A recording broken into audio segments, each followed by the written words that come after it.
Bonjour à toutes et à tous. Je tiens à remercier M. Jean-Paul Garron et ses collaborateurs qui ont organisé cet événement pour une fois de plus mettre en valeur le combat pour les femmes en Iran. Nous en sommes reconnaissants. Votre action compte beaucoup pour nous et votre aide et soutien sont essentiels pour qu'on puisse continuer d'aller plus loin, plus rapidement.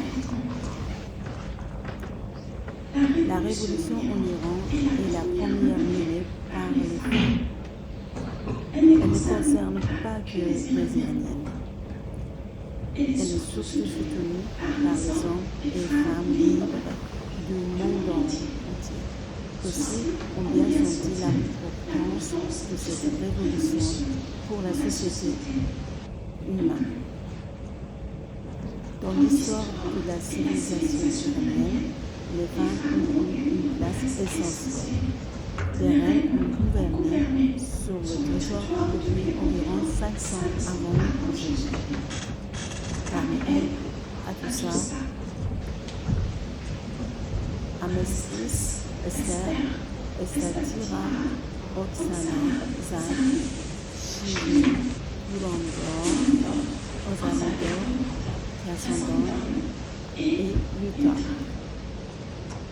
Dans notre histoire contemporaine, il y a eu des femmes députées, ministres et ambassadrices.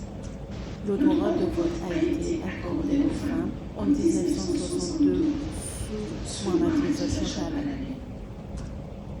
En 1978, avec l'installation du régime des Mollahs, les femmes ont été les premières à se succéder. Malgré tous les obstacles, torture, terreur, viol et exécution, le courage des femmes en Iran est resté exemplaire. Suite aux manifestations et la présence très importante des militantes en Iran, nous sommes témoins depuis la semaine dernière d'empoisonnement massif des filles dans les centaines d'écoles organisées par le régime dictatorial. Nous avons besoin de votre aide. Le Sepa-Pasdaran, le corps de gardien du régime et le bras droit du régime, et a pour but d'exportation de l'islam dans le monde entier.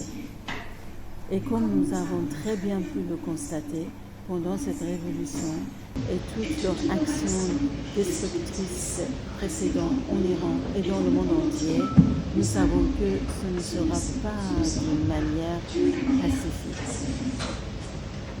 C'est pour cela que nous constatons leur présence via les organismes paramilitaires dans certains pays du Moyen-Orient.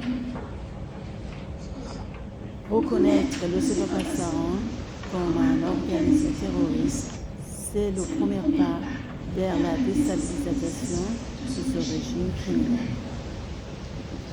Le problème actuel en Iran ne concerne pas que les Iraniens.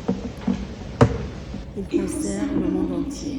Et c'est pour cela que nous devons tous nous engager. L'Iran de demain sera une véritable alliance entre l'Occident et l'Orient pour tous les échanges culturels, sociaux et économiques. Vive les femmes et les hommes libres, quelle que soit leur origine ou orientation. Merci beaucoup pour votre écoute.